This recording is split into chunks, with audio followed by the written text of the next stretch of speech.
I want to give all the praise, all the glory, all the honor unto Yahawah, Bahashem, Yahweh Shai, Bahashem, Rekah, Kodash. Double honors goes out to the elder apostles of Great Millstone for teaching me the truth. Also, want to acknowledge all the Akyam who are pushing the truth with sincerity throughout the four corners of the earth. And Shalom to the elect of the nation of Israel. This is Shabai from GMS Denver. And through the Spirit, I'm going to read Genesis, the 39th chapter, starting at the top. All right, it says, "And Joseph was brought down to Egypt, and Potiphar, an officer of Pharaoh, captain of the guard, an Egyptian, bought him of the hands of the Ishmaelites, which had brought him down hither." Okay, let me turn this music down, Salakia.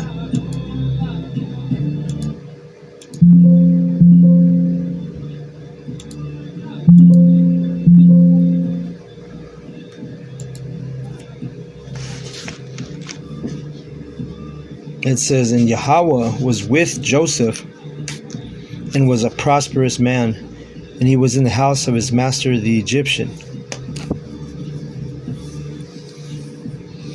So one of the thing I want to point out right away is, hey, listen, if Yahawah is with us, there's nobody, that's the most powerful entity in existence, right? Yahawah.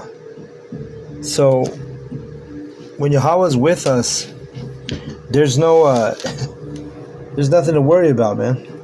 Okay? And I want to point that out with us Israelites, because man can come against you, women can come against you, anybody can come against you, but if Yahawah is with you, listen, we don't have to worry, because we know that Yahawah controls all the spirits.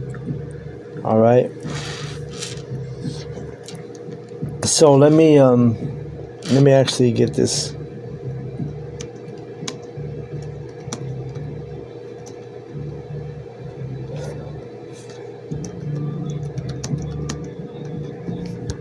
Let's see.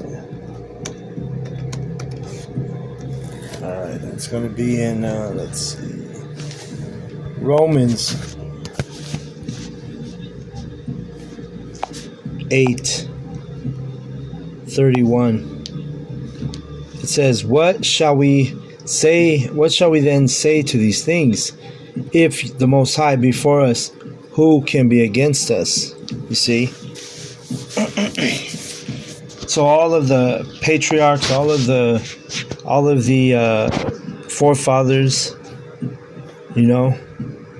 that came before us, there are plenty of examples of when men were against them, women were against them, but when Yahawah is with us, there's nothing that they can do. Okay?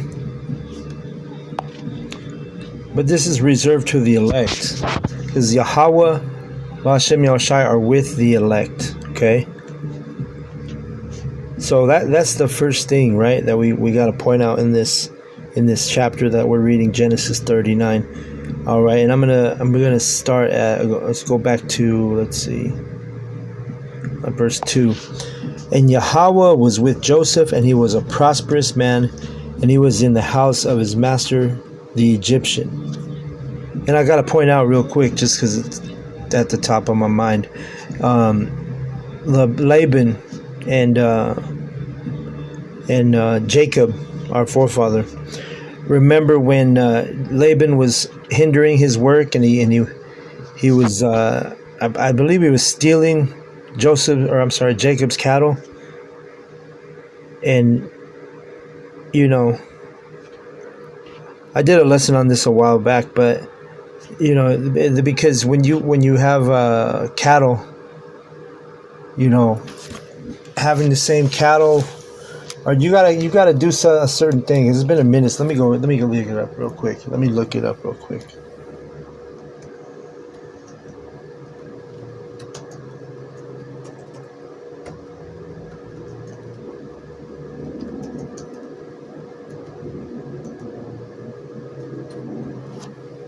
me see. But the point is, because with this example that I'm trying to remember. Let's see. All right, let's go to Genesis 30, and it's the 39th verse. It says,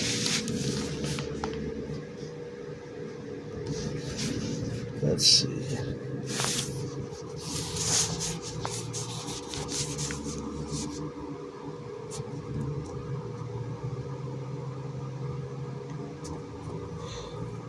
Okay, it says in verse 39, and Genesis 30 and 39, and the flocks conceived before the rods and brought forth cattle, ring-straked, speckled, and spotted. And Jacob did separate the lambs and set the faces of the flocks towards the ring-straked, and all the brown in the flock of Laban. And he put his own flocks by themselves, and put them not into Laban's cattle. And it came to pass, whensoever the stronger cattle did conceive, that Jacob laid the rods before their eyes of the cattle in the gutters, that they might conceive among the rods. But when the cattle were feeble, he put them not in, so that the feebler were Laban's, and stronger Jacob's. And the man increased exceedingly, and had much cattle, and maidservants, and menservants, and camels, and asses. Let me see. But the point being is, Jacob's cattle was stronger, and they were growing. While, they were growing. Here we go. Let's see. They were growing at a higher rate, and they were stronger cattle because of what we just read. He had broken it down to a science, where he was arranging the cattle and the certain types of cattle. He was raising them up, and it was all Yahawah given wisdom and understanding to set his flock up like that. And so the point is Laban, who was actually even stealing, it tells you here. All right, let's read this real quick.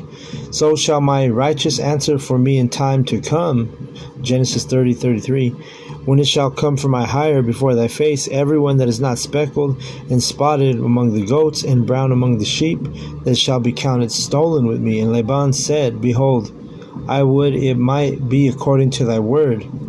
And he removed that day the he-goats that were ring-straked and spotted, and gave all the she-goats that were speckled and spotted.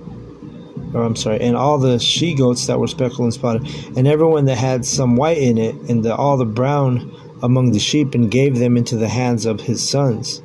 And he set 3 days' journey betwixt himself and Jacob, fed the rest of Laban's flocks. And Jacob took him rods of green poplar, and the hazel and chestnut tree, and pilled white strakes in them, and made the whites appear which was in the rods. And set the rods which he had pilled before the flocks in the gutters, watering troughs, when the flocks came to drink, that they should conceive when they came to drink. But the point being is when you read this whole chapter, when you read the whole thing, it's basically it goes into how Jacob's flock flourished, while Laban's flock it wasn't as strong and didn't flourish in the same fashion that Laban's flock could not compare to Jacob's. And the reason was because Yahawah was with Jacob, in the spirit. He was an elect. He had that spirit of the elect. So that's the same thing when these people that are not the elect and they try to come against us, even if it looks like our back's against the wall, we have to remember our power. We have to remember our God. We have to remember Yahawah Bahashim Yahushai, because no matter what people do, man, things are going to work out for the elect. Okay? Yahawah is going to preserve his elect. Okay? So Genesis 39 and in verse 3. It says, And his master saw that Yahawah was with him, Yeah, and see, people can see when, people can notice. They take notice when that we have a different spirit on us.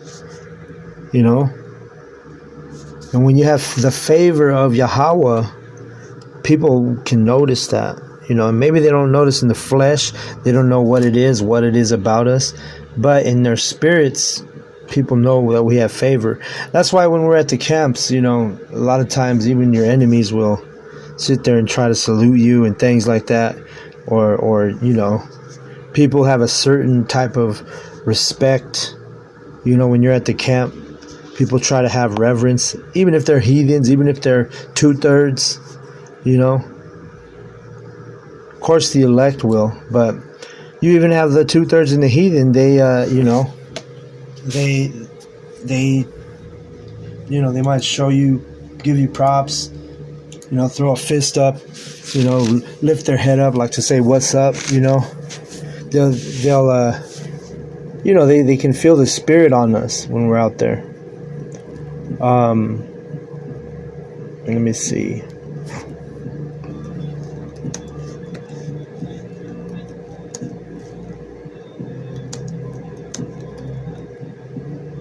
Let's get this real quick. Oh shit, hold up.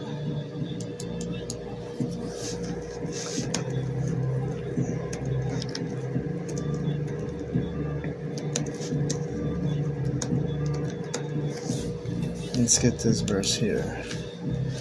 Proverbs 16:7. Proverbs 16:7.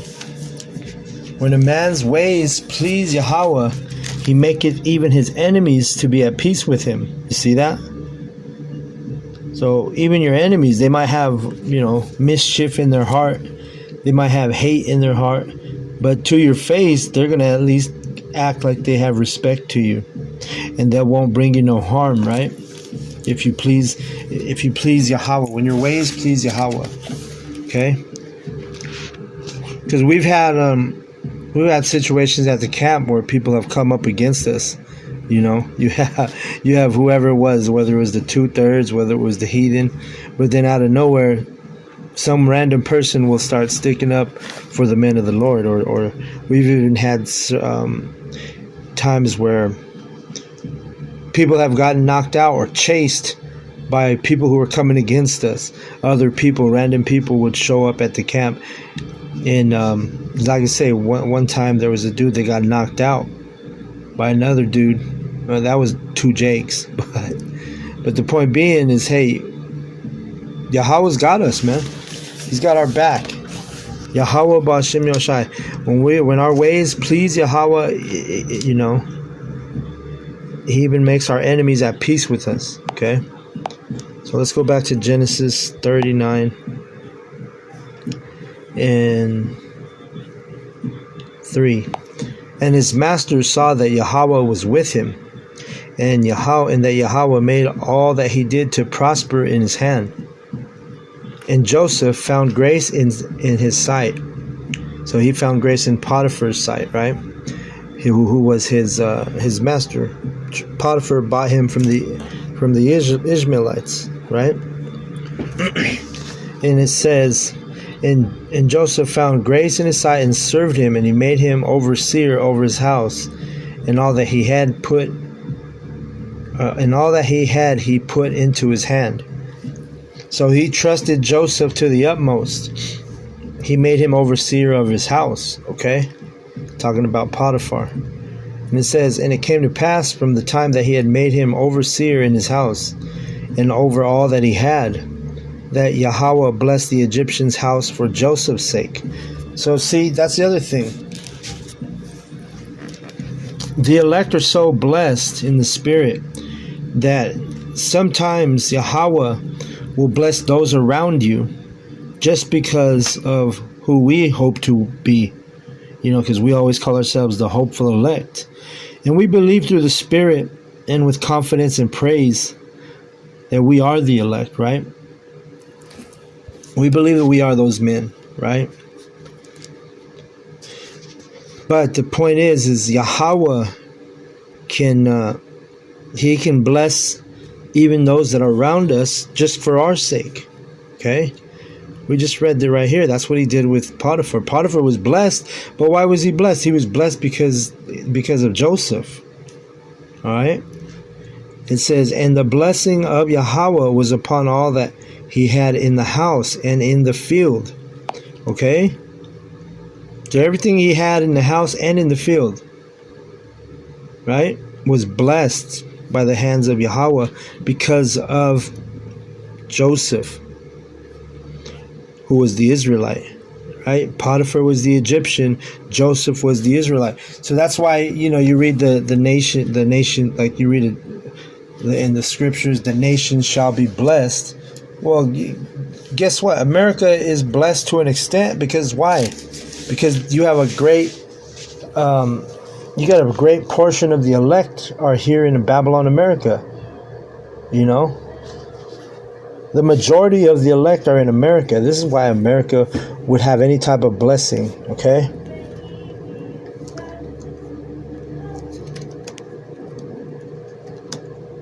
Let me get this real quick.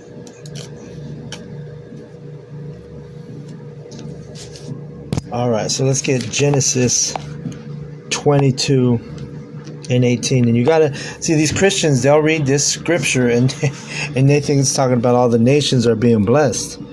Look, it says right here, and in thy seed shall all the nations of the earth be blessed. So does it mean that all the nations are blessed? No, it means because your seed is in all nations. We've been scattered. We've been driven in all these countries. And this is why the nations are blessed. And in thy seed, right? And not because the other nations, not because the heathen are blessed, because of the seed of Israel is scattered among all nations. And in thy seed shall all the nations of the earth be blessed, because thou hast obeyed my voice. Okay? So that's why the other nations are blessed. And technically, it's the Israelites who are blessed. The seed. What does the seed mean? Let's go to that real quick. Let's get that word seed in Genesis 22. Genesis 22 and 18. I'm going to grab that word seed. All right.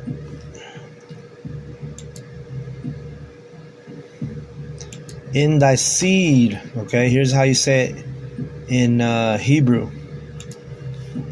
Strong's H2233. Zerah. Zerah. Zerah. Zerah. And it means seed, sowing, offspring, semen, posterity, children of moral quality, a practitioner of righteousness. All right, so the seed, in thy seed shall all nations be blessed. So in your posterity, in your descendants, it doesn't mean that the heathen are blessed. No, in thy seed. That's just like what we're reading here in Genesis 39 and verse 5, right? It says that, and it came to pass from the time that he had made him overseer in his house and over all that he had, that Yahawah blessed the Egyptian's house for Joseph's sake, and the blessing of Yahawah was upon all that he had in the house and in the field. Why? Because the seed of Abraham's chosen seed line, right? The blessed seed line, which was from Abraham, Isaac, and Jacob. Joseph was one of Jacob's sons. It wasn't because Potiphar was blessed. It was because Joseph was blessed, and he's an Israelite. Okay, so let's keep reading. And he left all that he had in Joseph's hand, and he knew not aught he had, save the bread which he did eat. And Joseph was a goodly person and well favored, right? And well favored at the end of the day by who? By Yahawah. Okay. And it came to pass after these things that his master's wife cast her eyes upon Joseph, and she said, "Lie with me." So he was so favored that Potiphar, who had he was a he was an officer right, of Pharaoh. So he had a high ranking in ancient Egypt. And that kind of stuff happens all the time. It still happens to this day where these women, they got their eye on you. Because why? Because Yahawah has favor on you. And the women, they can see that, But does that mean you go and jump on that shit? Jump on that woman? No, you got to keep your integrity. Because the minute you go off, some woman is got her eye on you, and she belongs to another man. She has a husband. And guess what? All that favor Yahawah has on you is gonna come to naught. Is gonna disappear. That's why we got to move with wisdom. Okay. Because that's the wisdom of Yahawah. He'll put favor on a man, and then that favor sometimes will cause weak men to lose their blessing. You see? Because we're going to read this, we're going to keep reading this, but you can see this woman, Potiphar's wife, she wanted Joseph. And why? Because she could see the spirit on him. She saw that he was blessed. He was handsome. She wanted to get with him. And it says in verse 8, but he refused and said unto his master's wife, behold, my master wotteth not what is with me in the house, and he hath committed all that he hath to my hand. So he's like, Potiphar told me to watch over everything, and it's all in my hands. And then in verse 9 it says, there is none greater in this house than I, neither that hath he kept back anything from me, but thee, because thou art his wife. How then can I do this great wickedness and sin against Yahawah? See that? So he was a man of integrity. And brothers have been in those spots where women that are off limits, which, any married woman is off limits for those of you simpletons out there. If a woman has a man, that's off limits. Okay, if you're going towards women that are taken, that are married in the spirit, then you're being wicked. And the Most High He'll take away your favor. He'll take away your blessing. But we know that, at least, the men who have studied these scriptures, we know that Joseph was a man of integrity. That's why he refused the bitch when she was trying to get at him. Okay? So it says in verse 10, and it came to pass as she spake to Joseph day by day, that he hearkened not unto her to lie by her or to be with her. So she was she was pursuing the brother Joseph. She was coming at him every day. Because remember, he was in the household. He was the overseer of everything Potiphar had, which it was a lot. Because Potiphar, if you were an officer in the an officer of Pharaoh, a captain of the guard, as Potiphar was, you had a lot of substance. You had a lot of you were rich. So Potiphar was rich.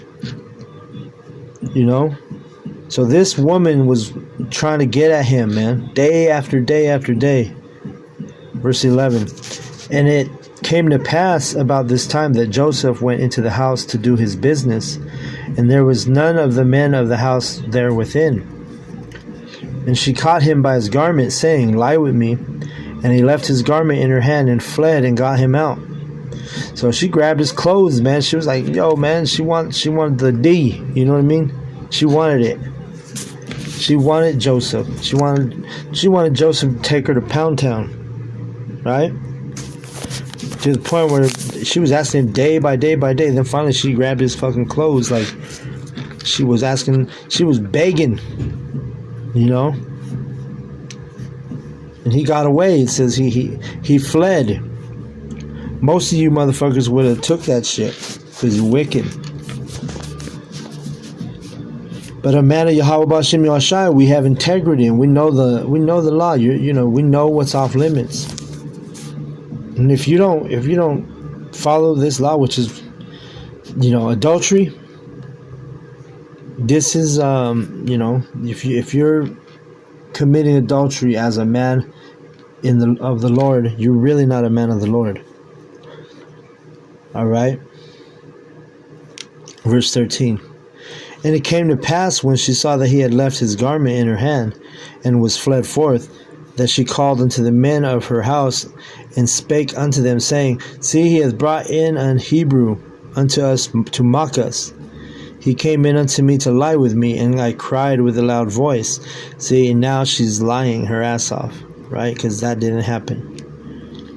That's the other thing about these women. You got to be careful with these women, because these women will lie. These women will lie about any fucking thing, man. That's why being a servant of Yahawah B'Shem Yahushai in this ministry, we got to be careful, man, because these women, it's easy for them to lie and set your ass up, man. Matter of fact, my brother in the flesh, he's going through some shit like that because of a woman lying. I believe she's lying, Verse 15. And it came to pass, when he heard that I lifted up my voice and cried, and that he left his garment with me and fled and got him out. See? She's still lying as we read down, right? And it says, and she laid up his garment by her until his Lord came home. So she had that piece of his garment that she pulled off him. And she thought she had the perfect plot, the perfect plan to get our boy Joseph, our forefather Joseph, in some trouble, right? Verse 17, and she spake unto him according to these words, saying, The Hebrew servant which thou hast brought unto us came in unto me and to mock me, which that's all a bunch of lies, And these women, they'll fucking lie, man.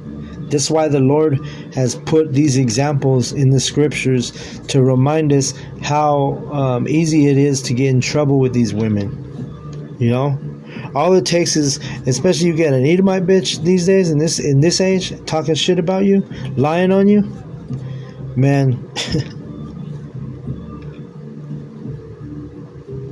You got to be careful. You got to move with wisdom when it comes to these women. Verse 19, and it came to pass when his master heard the words of his wife, which she spake unto him, saying, After this manner did thy servant to me, that his wrath was kindled. Okay? So of course, Potiphar is going to be mad as hell, pissed off. He wants to pretty much kill Potiphar, right? Because his lying-ass wife. See? And these women don't take accountability, man. That's one thing that if you've dealt with women and you're genuine and you're sincere, you know that most of these women won't take accountability, even when they're wrong. Okay? It says, and Joseph's master took him and put him into the prison, a place where the king's prisoners were bound, and he was there in prison. But Yahawah was with Joseph. Remember what I said at the beginning of this lesson. If Yahawah B'Shem Yahushai is with us, who can be against us? If Yahawah has favor on us, who can be against us? Okay? And it says, Yahawah was with Joseph. If it was not for Yahawah being with Joseph, what would the outcome be?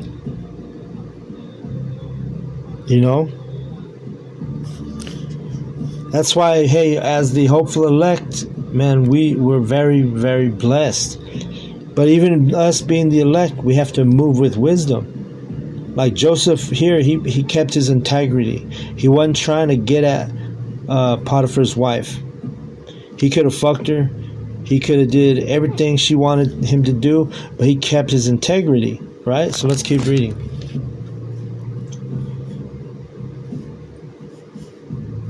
Let's see. It says, but Yahawah was with Joseph and showed him mercy and gave him favor in the sight of the keeper of the prison, Okay, so even though he went to prison, if Yahweh's with you, man, you go to prison, he'll even have the keeper of the prison, which is the guard, right? The warden, as they call him.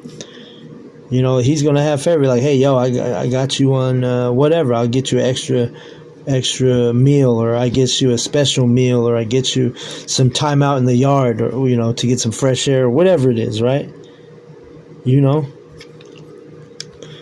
And it says, and the keeper of the prison committed to Joseph's hand all the prisoners that were in the prison, and whatsoever they did there, he was the doer of it. And the keeper of the prison looked not to anything that was under his hand, because Yahweh was with him, and that which he did, and Yahweh made it to prosper. Okay?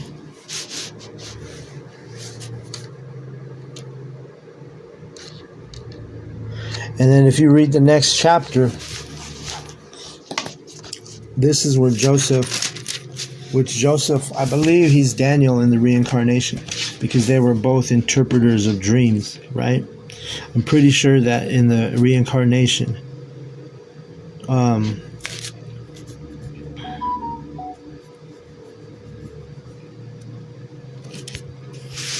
pretty sure that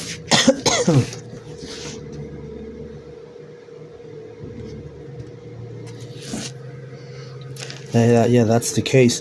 But the thing is even if Yahweh has favor on you, even if you get locked up, like our forefather Joseph, the guards had favor on him because Yahweh had favor on him. So when Yahweh has favor on us, which we are the hopeful elect, and if we are the elect, then guess what? We're going to have favor, and no matter who come against us, nothing's going to prosper against us, because Yahweh has favor on his elect. But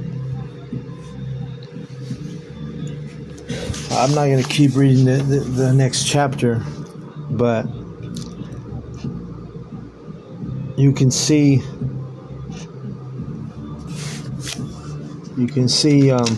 that, hey, people can lie on you.